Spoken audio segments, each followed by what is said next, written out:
മറ്റൊരു കാര്യം ബി.ജെ.പിയുടെ സംസ്ഥാന അധ്യക്ഷനുമായി ഉയർന്നു വന്ന പ്രശ്നമാണ്.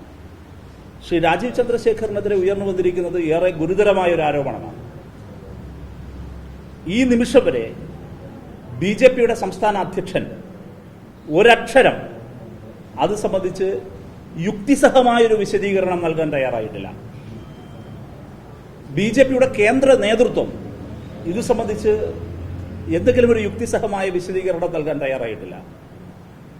അഴിമതിയിലും സംശയത്തിലും മുങ്ങി നിൽക്കുന്ന കേരള ബി.ജെ.പിയെയാണ് നമുക്കിപ്പോൾ കാണാൻ കഴിയുന്നത്. ഇവിടെ വളരെ ഞെട്ടിപ്പിക്കുന്ന മറ്റൊരു കാര്യം, അല്ലെങ്കിൽ കൗതുകകരമായ മറ്റൊരു കാര്യം, അതായിരിക്കും കുറെ കൂടി നല്ലത്, അധികം ഞെട്ടല്ലേ എന്ന ആവശ്യക്കാര്യത്തിലല്ല, കൗതുകകരമായൊരു കാര്യം, കർണാടകയിൽ ബി.ജെ.പി സർക്കാരാണോ കോൺഗ്രസ് സർക്കാരാണോ ഭരിക്കുന്നത് എന്ന സംശയമാണ് കൗതുകമുണർന്നത്. കർണാടക ഭരിക്കുന്ന കോൺഗ്രസ് സർക്കാർ ഒരക്ഷരം ഇത് സംബന്ധിച്ച് മിണ്ടിയിട്ടില്ല.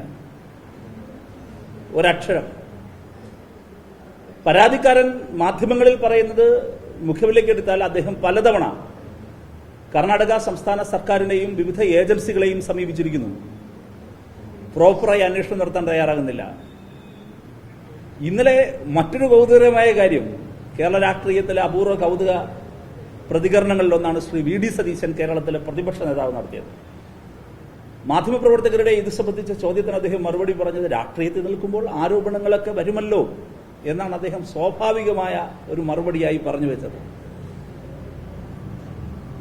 ഇവിടെ വ്യക്തമാകുന്ന ഒരു കാര്യം, കോൺഗ്രസ് ബി.ജെ.പി ഡീൽ അനാവരണം ചെയ്യപ്പെടുകയാണ്. കേരളത്തിൽ ബി.ജെ.പിയും കോൺഗ്രസും തമ്മിലുള്ളത് KC-RC ഡീലാണ്. KC എന്ന് നിങ്ങൾക്ക് മനസ്സിലായിട്ടുണ്ടാകും, KC വേണുഗോപാലാണ്. RC എന്ന് കേൾക്കുമ്പോൾ, KC-യുമായി ചേർത്ത് RC-യെ കേൾക്കുമ്പോൾ സാധാരണ തോന്നുന്നത് രമേശ് ചെന്നിത്തലയാണ്. ഇപ്പൊ അതൊന്നുമല്ല ഡീൽ, അത് രാജീവ് ചന്ദ്രശേഖറാണ്.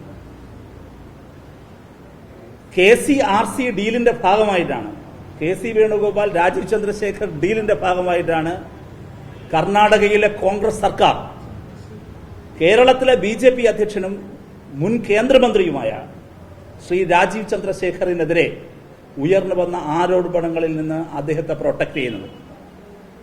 കേരളത്തിന്റെ പ്രതിപക്ഷ നേതാവ് തന്നെ പരസ്യമായി ബി.ജെ.പി അധ്യക്ഷന് വേണ്ടി രംഗത്ത് വരികയാണ്. അതാണെന്നല്ല നമ്മൾ കണ്ടത്. ഉയർന്നു വന്ന ആരോപണങ്ങളെ ലഘൂകരിക്കുകയാണ് കേരളത്തിലെ പ്രതിപക്ഷ നേതാവ്.